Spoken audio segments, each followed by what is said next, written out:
Three delts first. That's Morgan. He's jacked. He's a pro.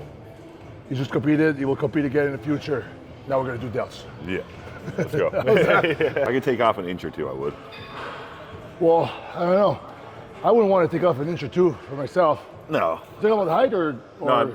oh, okay. Well, if I could take it off up my the top. Okay, I thought you it, mean like downstairs. So you don't want to remove downstairs. No, God no. Jesus. Hey, every inch is count, right? Coming below. There's nothing worse that when you're doing your pro tan. Back in the day, we didn't have a privacy sock. We just had to just go there and. They didn't exist. So you got your quads, big and ripped.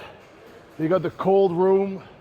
You got the dehydration, and then you got what's left of your piece. So who was the first guy to put the sock on? Is the question. I think I was. Did you start that? You were the I innovator? think I was like, man, I don't want to be naked. Yeah. And maybe they don't want to see my junk either. So there was a time that like the sock didn't even exist. Even at the Olympia right now, I put the privacy sock, but there's some pros, they just like. These guys have just been doing it so long. They just don't give a fuck. Dude, it's classic like old dudes. Like they just never want to change their ways. You know what I mean? No. Like if they started doing something one way, yeah, those old school bodybuilders, they're just like, that's it. Like butt naked. Like a sock. Like. And the crazy thing is that, like, for example, like I'm looking up like to Dexter Jackson my whole life, and all these guys, or I see the guys in the magazine, you know, like Keith Williams and stuff. All these guys. We send them on Instagram. We look at them. We get inspired. We work hard because we're gonna be against them. And then just before the show, we're all naked in the room. Some guys bent over. You see everything. The guys there, like, what the fuck? Like, you don't expect that. No. Like, there's just before the big showdown, there's like the awkward moments in the tanning room where you're just hugging a fan and just spreading your cheeks like that.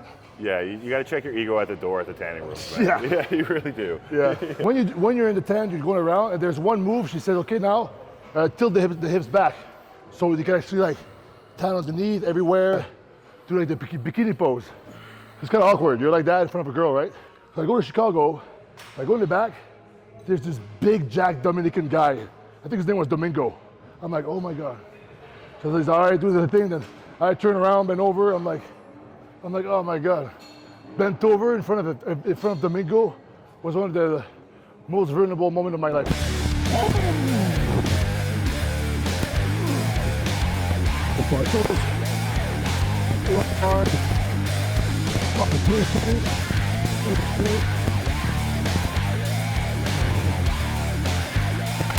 Domingo.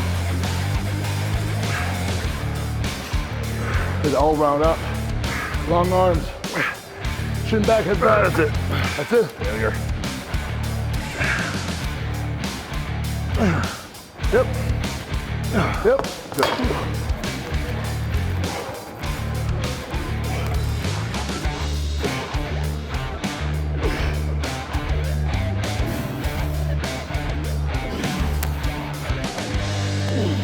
Rear delts are popping through the shirt. Serious muscle.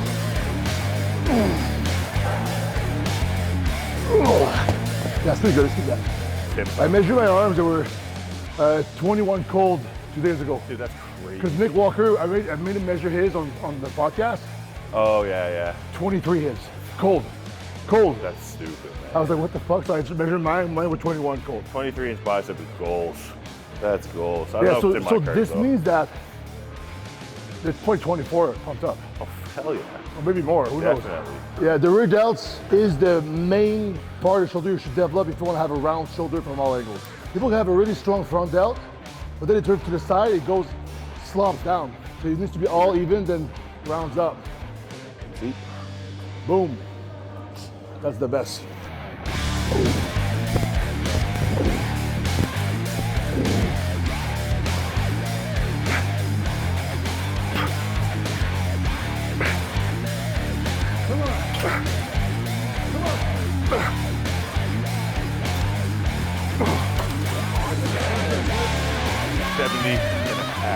So you see now he's putting on a belt.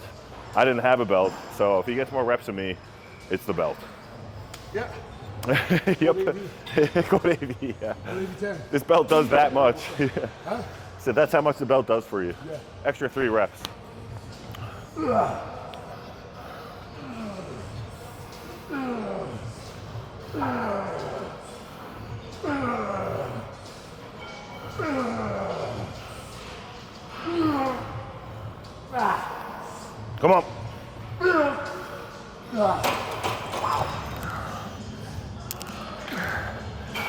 Come on. Yeah, sometimes your body will get used to something, but also I really believe that doing an exercise like for a whole year. Oh, yeah. You pick one, for example, for back, you pick 1 or 2, you keep them for months. Yeah, I feel like for me, I like, you know, well, back home, like I have pretty limited equipment, like compared to here, obviously. Okay. So I probably have like 8 or 9 exercises for each like muscle group, and I kind of like rotate them in and out. Probably keep like the same 2 or 3 every workout, and then like rotate 2 or 3 in and out kind of thing. This guy trains at Fit for Less. It's pretty much like the Canadian No. Yeah. Jesus Christ. Yeah, we have a couple like hardcore gyms there back where I live in Newfoundland.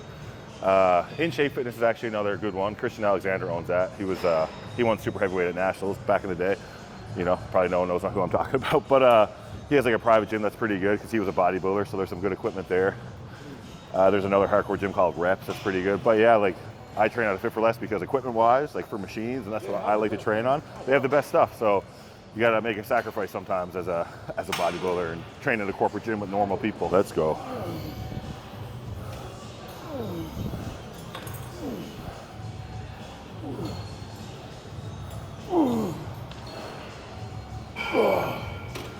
Yeah. I will take this rest period to promote my Deadlift Champion Tournament, February 24th. It's gonna be right here at Pro Morgan Fitness. Prize money, lots of cool stuff. Even the world's strongest man, Michelle Hooper, is gonna come and deadlift. Try to pull maybe near 1,000 pounds, so that's a sight to see. So if you're around the area, come by. If you're a strong deadlifter, come compete. The only thing that are required to compete is a day pass or a membership, and a donation of choice to the Canadian Instagram Society. So pretty much it's almost free. So I really encourage you to come and compete or come watch it, because so far there's $4,000 of cash money I'm gonna give away to the athletes coming. So more details in the description.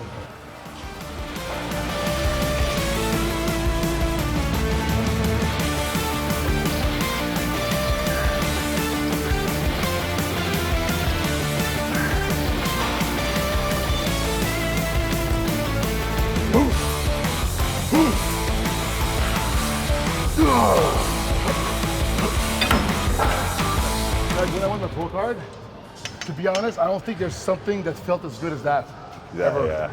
For some reason, when I won that, when I was younger, at 26, I won like Mr. Canada, 2012, and that was like a crazy rush for some reason. Dude, that was like me too, man. Like I like that feeling euphoria. Like there's just so much my leading whole up body to was it. like I was like goosebumps everywhere, and I was like crying, but like happy, proud of myself. Yeah. When I won my first pro show, I was really happy, but it's like I was happy that I was able to like, I guess do it, but also share it with like my friends. I was happy like we did it.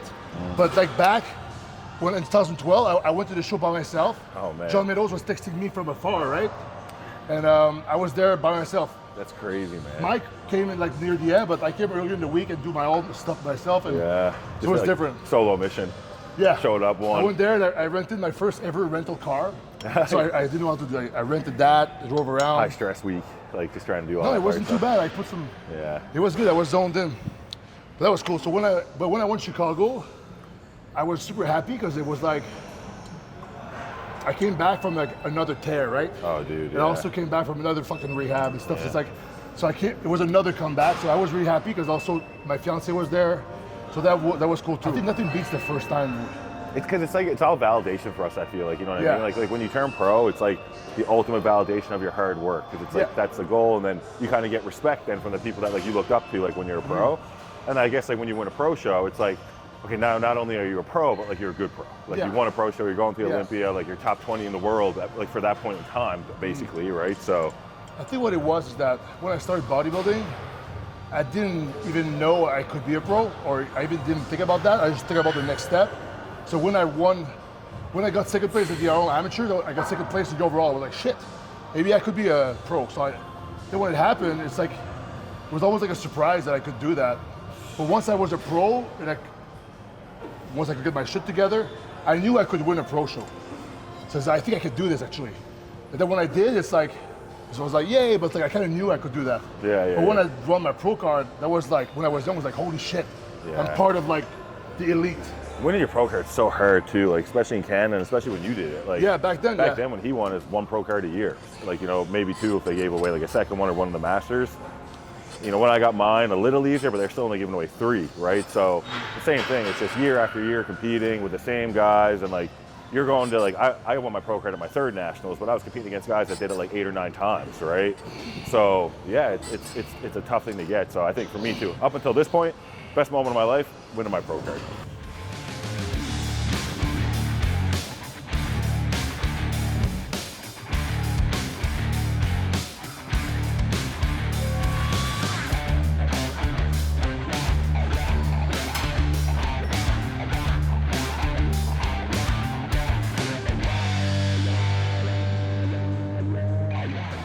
Some people say that, oh, training in the gym is like my meditation. Because when you meditate, it's all about clearing the mind and focusing on one thing. That's why people say, focus on breathing. So breathing can be your anchor.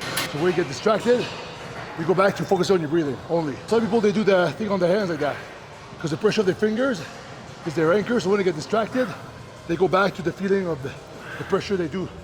So for us, all we're thinking about is doing the proper movement, the feeling in our side delts, right here. So it's the same thing as sitting down and fucking just focusing on the pressure or your breathing, or if we're focusing just on that. So unconsciously, everybody here is meditating, except those talking on the phone while training, but whatever, that's okay. Hey, thanks for watching, and have a good day. If you didn't go to the gym yet, you better fucking go. That's a fucking order, straight from above to you. The pump is coming, and you're in control of your own pump distance. All right, got you.